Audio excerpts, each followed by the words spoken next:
I said this last year, and I'm saying again this offseason. It doesn't seem like they want to pay Micah Parsons. It doesn't. He's put on tape, really good tape. He's been really impactful, one of the best defensive players in the National Football League, and that's undeniable. And still, they haven't paid him. The number only continues to go up as the cap goes up. The cap's at what, 277 now or 279, which means his number's only going up. It was what it supposed to get 33, 34 million, which means his is going to be 36, 37 million dollars now. And you just gave $20 million to his running mate before him. I just, I don't know. I mean, Stephen Jones said they're going to be strategic about how they pay this season, and it doesn't make sense how you're doing it.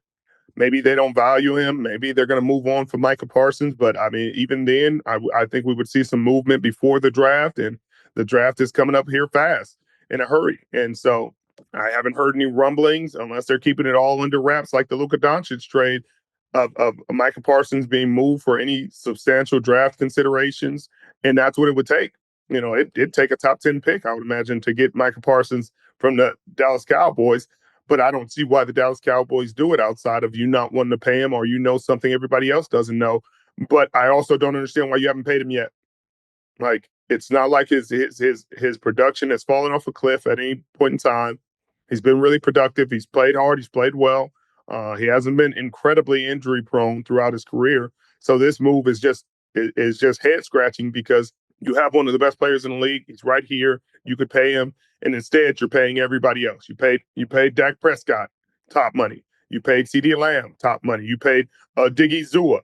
I mean, top money for what he's put on. He had 4.5 sacks last year, and so I don't know. I don't know what this move says. I don't know what Micah Parsons feels about it. But if I was him, I'd be calling my agent like, "Hey, tell him the price went up."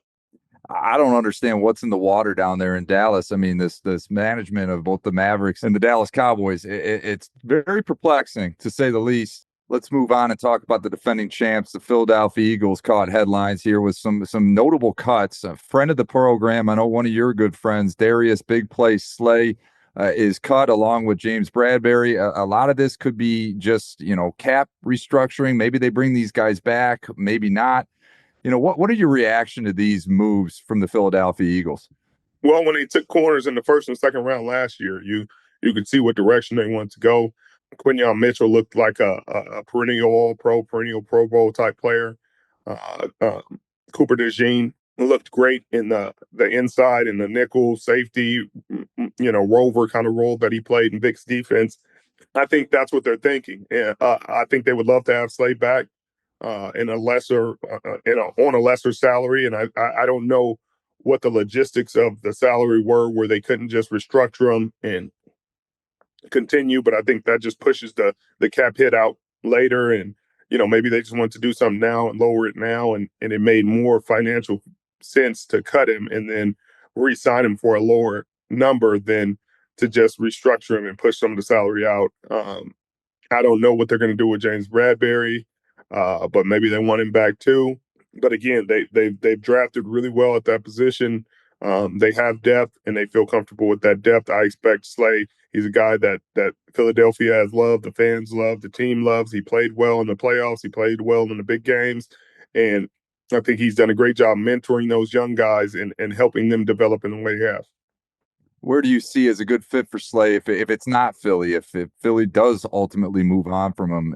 I know there's been rumblings about sending him back here to Detroit, and Lord knows the Detroit fan base would love to have Slay. But where do you think is the best fit for Slay moving forward? I could see that happening. I could see him going back to Detroit. I mean, any contending team, I think he'll have his pick, and I don't think he's going to a developing team, a team that's trying to figure it out. I think he's going to go to a team that is ready to win now. I'm not sure if Buffalo's an option. Obviously they have really talented young corners, but a good veteran always helps a room like that come together. Kansas City could be an option, as always, as it is for everyone. Detroit is a really competitive team, and somewhere like Green Bay would make sense for me.